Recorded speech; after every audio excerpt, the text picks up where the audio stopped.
Hi everybody, today I'm talking about being prepared to come out as LGBTQ, and I'm starting with this heartwarming clip of the way it should go in a perfect world. So here it is. No, I don't want to guess. I want you to tell me. That boys or girls? You gay? It's okay, hon. I knew you were. I knew you were, hon.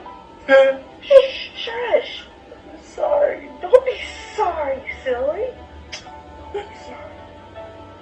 I'm sorry. I love you no matter what in the world. Don't you know that? I just want you to be happy. Let me tell you something I pray every night. I say, let Matthew grow up someday and have his own wife and children someday, or whatever kind of family he wants to have. I know. When he said, "I'm sorry," and she said, "Baby boy, you have nothing to be sorry about," I just went ahead and got out my box of tissues. So coming out is one of the most transformative experiences many LGBTQ individuals face. Whether you're contemplating this step or supporting somebody who is, I've got some essential tips to help you navigate this journey. By the way, my name is Katie. I've been a licensed therapist for 20 years, so please help me out and hit subscribe. And I want to offer 3 steps to make sure that you are prepared to come out. And please do not come out until you are ready. So number 1 is to find community support before you come out to family. And this is important because if your family doesn't end up being supported, you don't want to feel completely alone. And it doesn't matter if you're 14 or 40 when you come out, if you end up being rejected by family, it really is the worst feeling in the world. And you'll need people in the community to hold you up and remind you that nothing is wrong with you and that you are loved. So these can be online groups, meetup groups, local organizations, faith-based groups, or PFLAG. Yes, there are queer-friendly churches who are allies and they would love to offer you some support, so go find your people. Number 2 is practice what you're gonna say and how you're gonna deliver this message to them. Now, I love watching coming out stories, and there are now some very creative ways to come out, including baking a cake, who knew, writing it on a sticky note, FaceTiming, recording a video and sending it to them, or using a song. Or you can just write a good old-fashioned letter and put it in the mailbox like I did when stamps were 37 cents. And I do want to show you some clips of someone coming out with a cake and some other feel-good clips.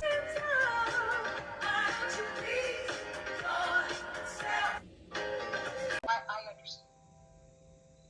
You know I love you. Why don't we just tell them together? Okay. Yeah. After this is over. About us. Us? Yeah. I think it's What? probably. I think it's What? probably time I let them in on my secret too. You're so strong, and I would like to be able to do that too. If that's okay with you. What the fuck? Yeah, what the fuck? Well, fuck has a lot to do with it, I guess. Sorry. Whatever it is. Want me to come? Sure. Well.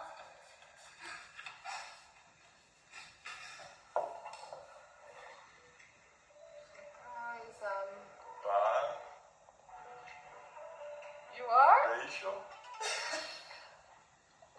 No, bisexual. Oh. Is this a joke? No. Does it look like she's joking? Oh, good for you. Aww. Keep the short end. This is good news. Aww. Girls, we love you no matter what. Oh, I didn't know.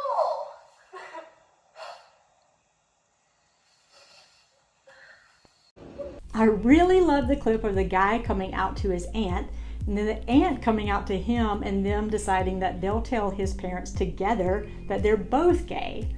That's amazing. So consider having somebody with you for support if you plan on coming out in person. I think this is a great idea. If you aren't expecting your family to be supportive, and if you're expecting a strong negative reaction from them, it could be better to write a letter or send an email. So if you expect that their reaction is going to be one that will be hurtful and you don't want to put them on the spot, then writing a letter might be the best option. This way you can say everything you need to say in the letter without being interrupted, and this gives them time to have their feelings and gather their thoughts without you being right there in front of them. Now, I came out 25 years ago when our culture was a lot less accepting, and I knew that my family was going to be shocked, and I personally did not want to see their initial reactions.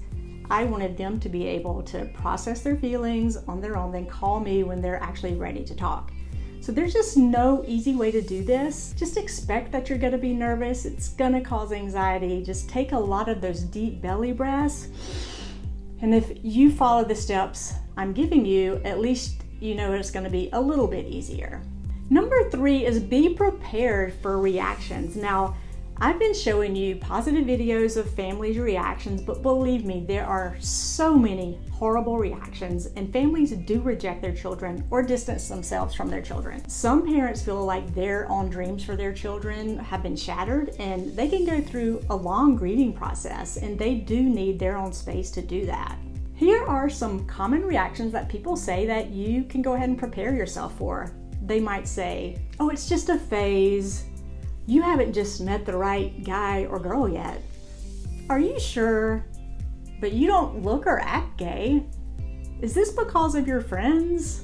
What did we do wrong as parents? Oh, you're just trying to get attention. That's not natural.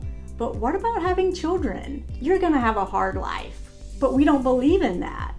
It's against our religion. I don't want to know about your personal life.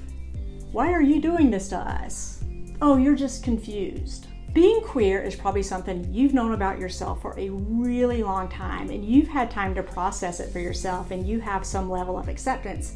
But your family might need time to take in this information, shift their ideas of what your future will look like. If you grew up in a fundamentalist family, they might want to send you to conversion therapy or question your reality or tell you you're just confused. And these things are really hurtful. If your family's having a hard time understanding this, consider sending them a link to PFLAG so they can get some support.